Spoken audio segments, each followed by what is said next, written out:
Саламатсыңарбы урматтуу окуучулар. Бүгүн биз силер менен кезектеги электрондук сабагыбызды баштайбыз. Бүгүнкү сабагыбыз кыргыз адабияты сабагы.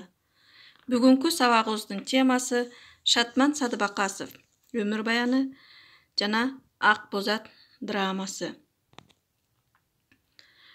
Акын, прозаик драматург Шатман Садыбакасов 1932 жылы 25 майда Жумгал районунун Дыйкан айылында туулган. 1955 жылы Кыргыз мамлекеттик университетинин филология факультетин бүтүргөн. Эмгек жолун Жаш Ленинчи журналында адабий кызматкер болуудан баштаган. Ал эми 1961 жылдан баштап Кыргызстан басмасында редактор, 1965 жылдан тарта проза жана поэзия бөлүмүнүн башчысы. 1970 жылдан өмүрүнүн акырына чейин Ала Тоо журналынын башкы редактору болуп иштеген. Шатман Садыбакасовдун биринчи китеби 1958 жылы басылып чыккан Пейил аңгемелер жыйнагы болуп саналат. Күндөр романы, Ак Бозат драмасы орус тилине которулуп басылган. Шатман Садыбакасов 1960 жылы СССР жазуучулар союзунун мүчөсү болгон. Жазуучу Лениндин туулган күнүнүн 100 жылдыгынын урматына каарман эмгеги үчүн медалы менен, Кыргыз СССРинин жогорку советинин ардак грамотасы менен сыйланган. Шатман Садыбакасов 1983 жылы 3 августта азыркы Бишкек шаарында каза болгон. Анда эмесе балдар, ушул Ак Бозат драмасы жөнүндө кыскача түшүнүк бере кетейин. Кыргыз элинде узак жылдардан бери Шырдакбектин боз жоргосу тууралуу аңыз айтылып келет. Фольклордук дастан да бар. Анда жоргонун ашкере сымбаттуулугу, адамдарды таң калтырган басыгы, чарчабай, чаалыкпай жүргөн күлүктүгү таңазаланат. Драматург ошол элдик чыгармага кайрылган. Бирок ал фольклордук сюжетти туурап калбай, өзүнчө жаңы каармандарды, жаңы сюжеттик линияларды ойлоп тапкан. 17-кылымдагы жуңгардык басып алуучулардын талап-туноочулук согушу менен байланышкан ошол аңыз окуяны эч бир окурманды кайдыгер калтырбай турган көркөмдүк менен чагылдырган. Ак Бозат драмасында өткөн доордогу кыргыз турмушу көркөм иликтөөдөн өткөрүлүп, Малике Аярдын, Алтын Таяк Зулайканын, Думананын образдары аркылуу эл ичинен чыккан акылман адамдардын тунук көз караштары, терең ой жүгүртүүлөрү сүрөттөлгөн. Ак Бозат драмасы 2 көшөгөлүү драма. Андагы катышуучулар: Малике Аяр, карыя эл өкүлү; Кулан, Сулайман, кол башчы жигиттер; Жаныбек, хан; Алтын Таяк Зулайка, Жаныбек хандын энеси; Ирбис, Жанкозу, Жаныбек хандын жигиттери; Эрке-айым, Жаныбектин токолу; Думана, Эрке-айымдын атасы, Жаныбек хандын кайнатасы; Чарын, жуңгарлардын ханы; Лайлум, Чарындын кызы; Шамур, Маңсур, Чарындын кол башчылары. Караңгы, иттин улуганы, Сорунай үнү; Жалгыз жылкынын дүбүртү, кишинегени; Жылаажындын шыңгыраганы алыстан жоголот, Муңдуу ыр угулат. Думана таягына өбөктөй, Кызыл кырылдый көч барат арман; Кырааның улуп, ач барат арман; Ак Бозат ал илкип, тизгинин чубап; Ак каңкы ээри, бош барат арман. Күңгүрөнгөн үн: Кимсиңер? Силер кимсиңер? Дыйкандын үнү: Дыйкан элем. Алыш жаап, аштык айдап жүргөндө өлтүрүштү.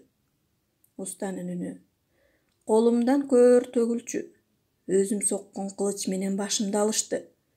Мен алда качан өлгөм. Кылыч алигиче тирүү, жалаңдап баш кесет. Үн: башың гана, сен кимсиң? Жооп: ким экенимди өзүм да билбейм. Денем бөлөк көмүлгөм. Башым жоголгон.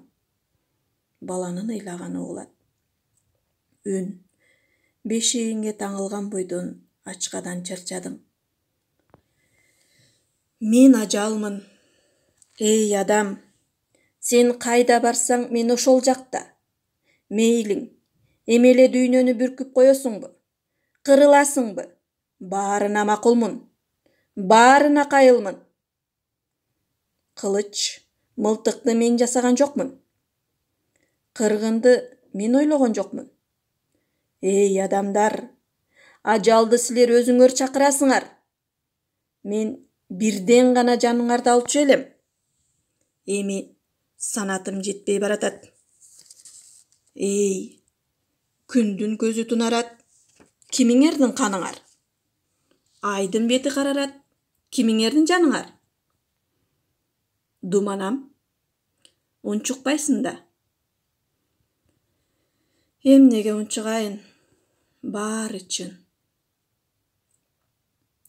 Мына балдар, окуя тагы ушинтип, тагыраак айтканда драма мына ушундай эпизоддор менен башталат. Жаныбек хандын жылкысына тийип, элин туткундап, жерин басып, Жуңгар ханы Чарын Жаныбек хандын сепилинин түбүнө келип токтойт. Туткундардын арасынан элдин өкүлдөрү карыя, Малике аяр менен жаш жигитти суракка алат. Сепилди ким курган? Кантип кирүүгө болот? Суу кай тараптан кирет? Ак боз атты кайдан алган? Деген суроолорго оң жооп таба албай, жигиттин тилин суурутуп, Малике аярды бошотот. Ал мурда кылбаган санатты кылам. Чептин алдына чыркыратып туткундарды жыям. Кырам. Ич ачышса, Жаныбек ордосунан чыгып келсин. Алык салыгымды ай өткөрбөй төлөп, ак боз атына кошуп, сан дүйнөсүн тартууга берсин, деп опузалап каар менен келген эле. Бирок мындай опузадан эч нерсе чыкпасына көзү жеткен Чарын Малике аярдай адамдарды көргөндөн кийин таштай катуу, кебездей жумшак карысы бар, жылдыздай бийик, айдай тунук намысы бар. Бул эл менин элим болсочу, деп арман кылат.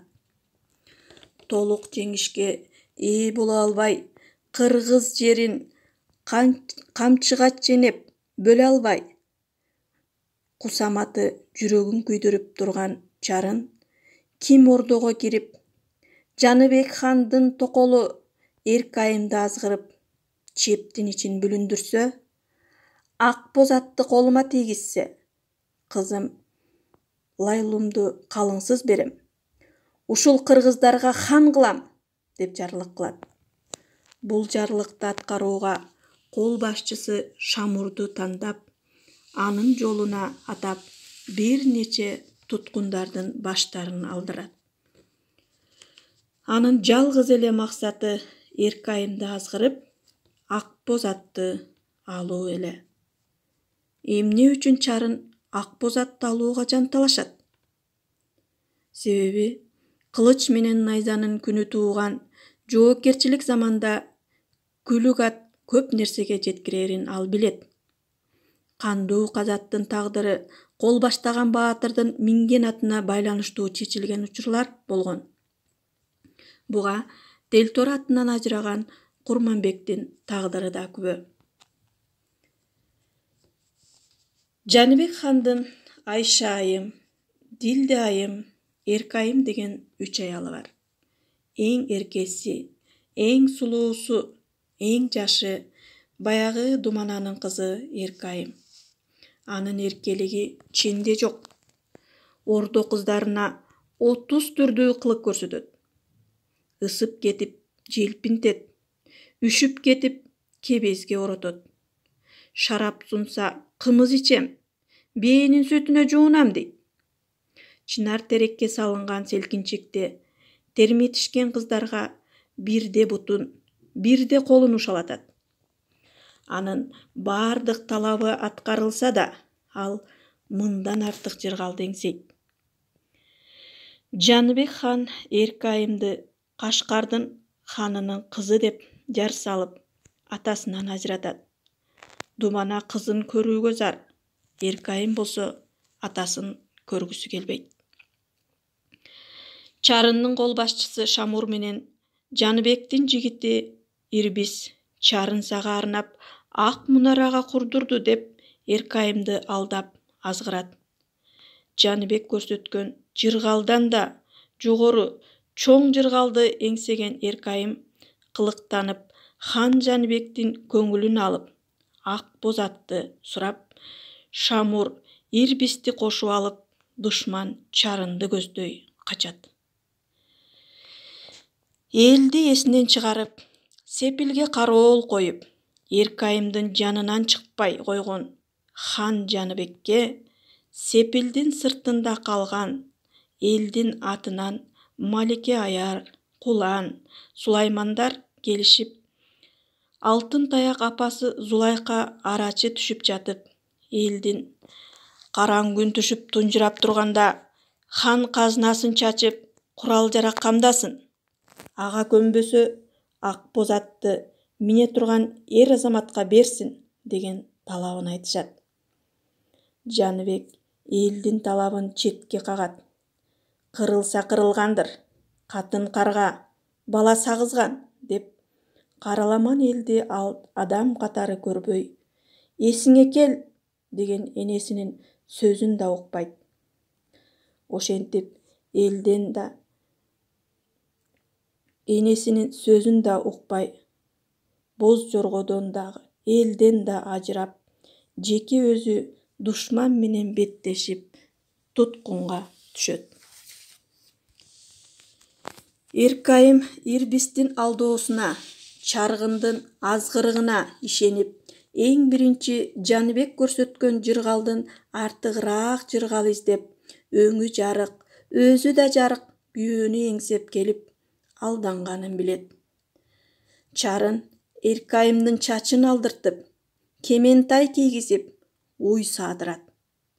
Экинчи көшөгөнүн 7-чи көрүнүшүндө Эркайым туткунга түшкөн Жаныбек менен беттешет. Анын көзүнчө Чарын Жаныбектин бир кулагын атасы Думанага да бетме-бет келип, Чарындан атасын өлтүрбөөнү суранат. Бирок Чарын Думананы өлүмгө буйрат. Аларга арачы боло албаганына жаны кашайган Эркайым эч кимге көрсөтпөй ак боз атты бошотуп жиберет. Эңсеп жүрүп жеткен боз жоргону колдон учурганына жиңденген Чарын Эркайымды эки азоого эки бутунан байлатып, эки жака айдатып өлтүрөт. Жаныбек хандан үмүтү үзүлгөн эл өзү душманга каршы көтөрүлөт. Жаныбектин жан жигити Жанкозу да элге кошулат. Элден чыккан усталар жоо жарак даярдашат, жортуулга камынышат. Ошол учурда Чарындын кызы Майлумду мергенди жүргөн жеринен колго түшүрүп келишет. Ошондо Малик Аяр кыз аты сулуу, кыздын 40 чачуулуу, азар көргөзбөй, аттын жакшысын мингизип, азем кийгизип, узатып койгула деп буйрат. Эл Малик Аярга ак кымкап жаап, эл башчы аташат. Ал Кулан менен Сулайманды бирин кол башчы, бирин жол башчы шайлап батасын берет. Ошентип эл жортуулга аттанат. Ошол кезде Чарындын ортосундагы адамдар бири-бирин өздөрү өлтүрөт. Ирбисти Чарын өлтүрөт. Шамурду Лайлум. Ал эми Чарымды өзүнүн жигити Мансур өлтүрөт. Малике аяр баштаган эл келип ордону алат. Мансурду мойнуна жылан ороп, бетине көз үйкөп, арык төөгө мингизип, эл кыдырткыла деп Малика аяр буйрук берет. Лайлум өз нөкөрлөрү менен ак желегин көтөрүп, жортуучуларга кулдук уруп, жарашууга келет.